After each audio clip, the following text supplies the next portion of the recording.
As we move into my favourite time of year, with the days growing short, dark and melancholy, with nostalgia and wistfulness in the air and blustery winds kicking up the dead leaves, as we move into autumn and across the depths of winter, I invite you to resurrect a reading tradition. We can thank Charles Dickens for reviving the ghost story as Christmas reading tradition. There's something about the close of the year, the wane of the year and the beginning of a new year that makes people wish to think about their morality and mortality and how they treat other people. And so Dickens's short ghost novellas were perfect for that. And as I will be discussing how we will bring Dickens back to life closer to the Christmas period, I wish to extend the invite to you today to begin reading a very spooky, special, psychologically chilling tale in a very special way. Let's talk about how to read Henry James's 1898 Gothic horror masterpiece,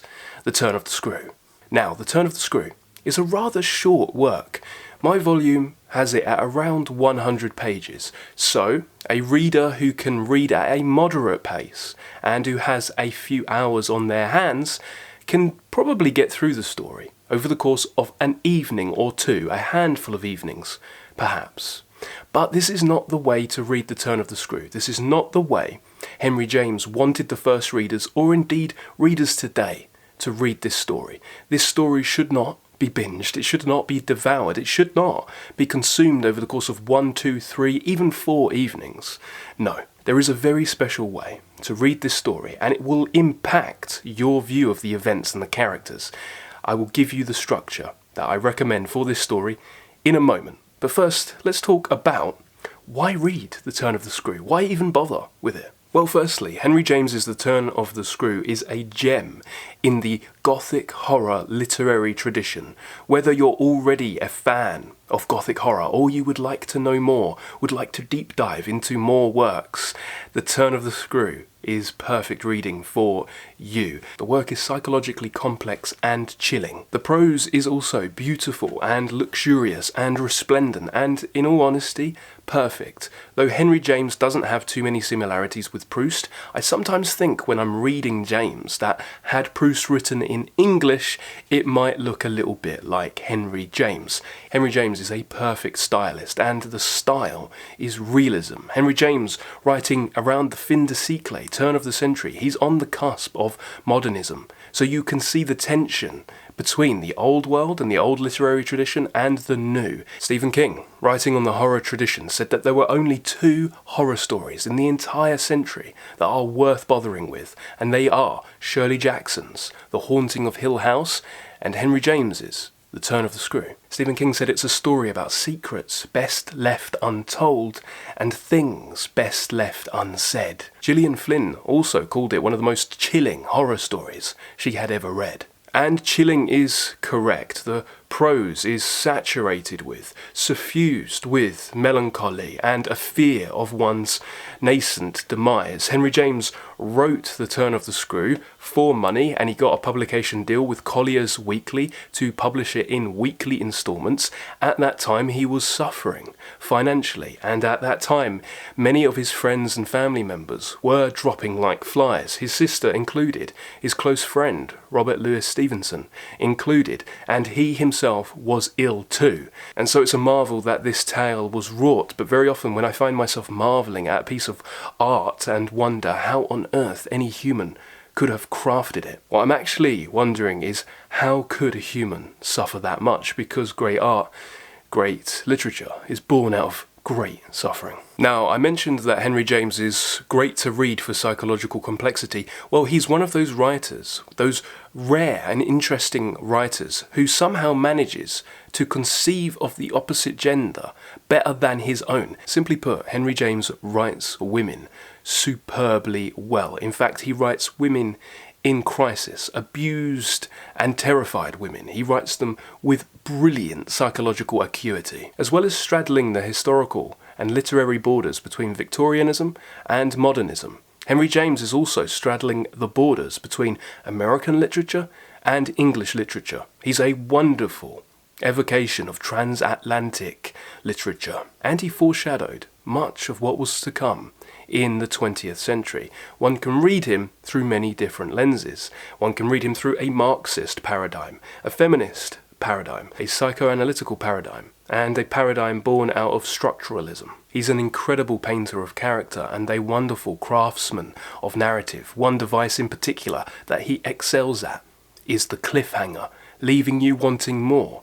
And so, this leads into how I recommend you to read The Turn of the Screw. If you wish to read The Turn of the Screw, I would strongly implore you to make use of this opportunity and read it in its original, serialised fashion, and make your reading experience a communal one. The first readers of The Turn of the Screw would enjoy the story on a weekly basis. They would look forward to the next instalment of Collier's magazine, Collier's Weekly, and they would read it together, aloud, or you would listen to another person reading it. Very often, the reading experience looked like a father reading the story aloud to his family, perhaps divvying up the roles, sharing the roles, and then when you reach the cliffhanger, and you know you've reached the cliffhanger because that's the end of the weekly instalment, you cannot find out what happens next until the next week. So what did that look like? The interim between instalments? Well, you would think about the story. It would play on your mind and press on your heart. Perhaps you would wake up in the middle of the night and wonder what's going to happen. You would discuss with family and friends, different characters, where you think the narrative is going to go. And very often, readers would write in to the author in question about how they wish the story to go, and authors like Dickens actually changed the narrative. In our fast-paced, modern binge culture, we've lost the virtue of delayed gratification and patience. The rewards to delaying gratification are immense. They are great. They are numerous. So actually, one should not read The Turn of the Screw over the course of a couple of evenings, even though you can. One should read it over the course of 12 weeks. That's right, it's a very, very short story, but you'll be reading it over 3 months. And not only should you be reading it over 3 months, but you should be discussing it with others. And not only should you be discussing it with others, but you should either read it aloud yourself or listen to somebody else read it aloud to you. This is a very special way of reading a story. It is so rewarding, and the story will stay with you for a very long time. You'll live with the story over the course of several months. That means what you're reading looks like on a weekly basis for The Turn of the Screw is not that much. You don't have too many pages, and then the story will weigh on your mind as you wait for the next instalment. Let's go through the schedule together. So the first instalment was the prologue, and that came out at the end of the month. And then you had to wait a week for the next instalment. The next instalment was chapters 1 and 2. And no, you cannot go on to chapter 3. You have to wait a week. And then once you waited a week, you could read chapter 3. And then you had to wait another week, and you read chapters 4 and 5. The week following, which is now going into a new month, and keep in mind that each of these instalments ends on a really compelling cliffhanger, one where you really want to find out what happens.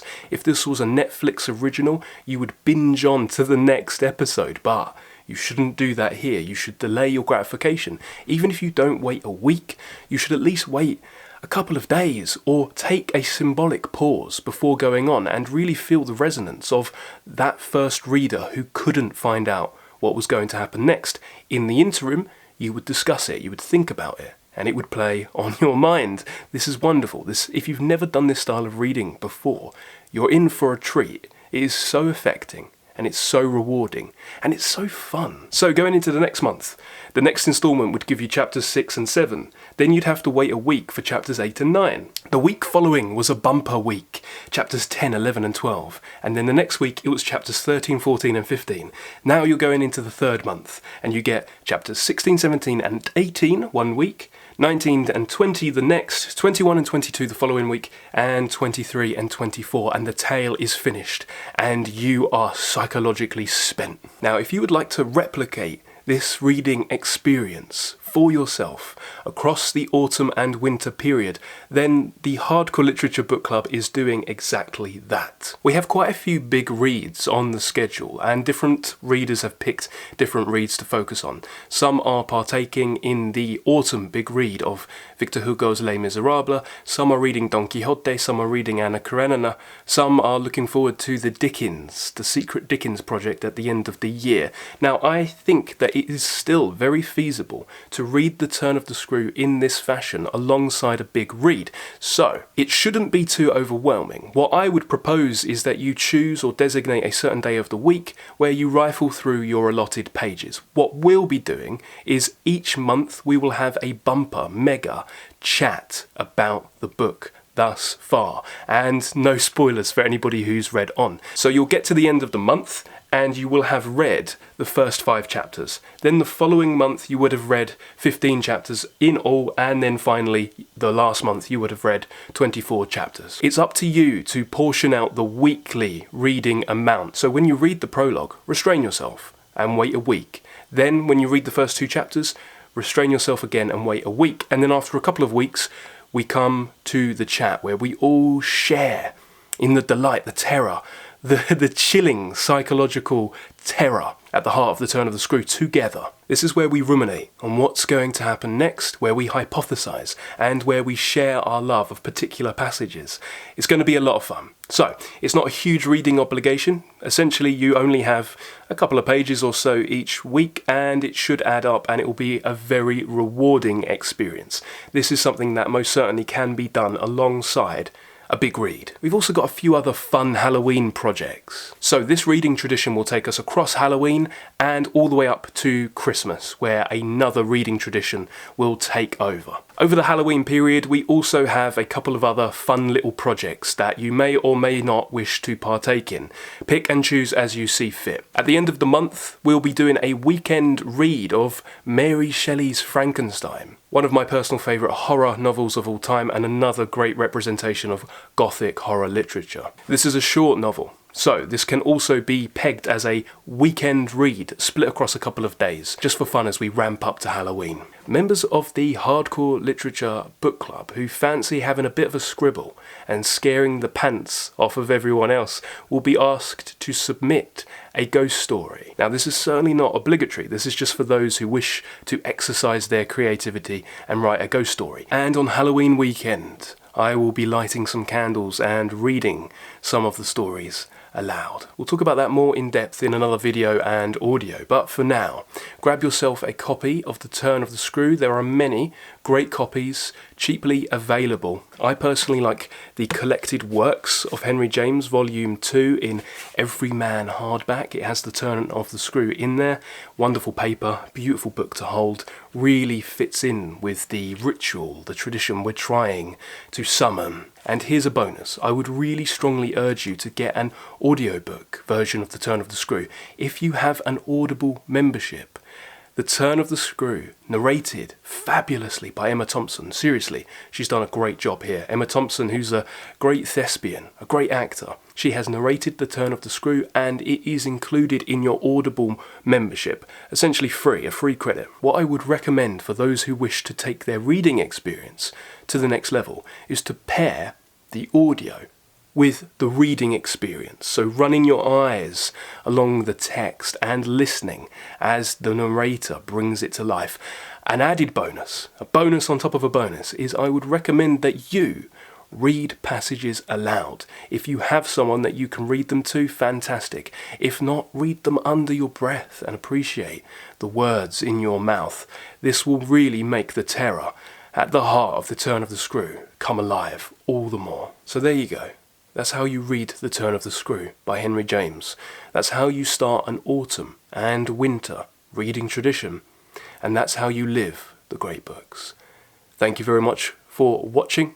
Have a lovely day and spooky reading.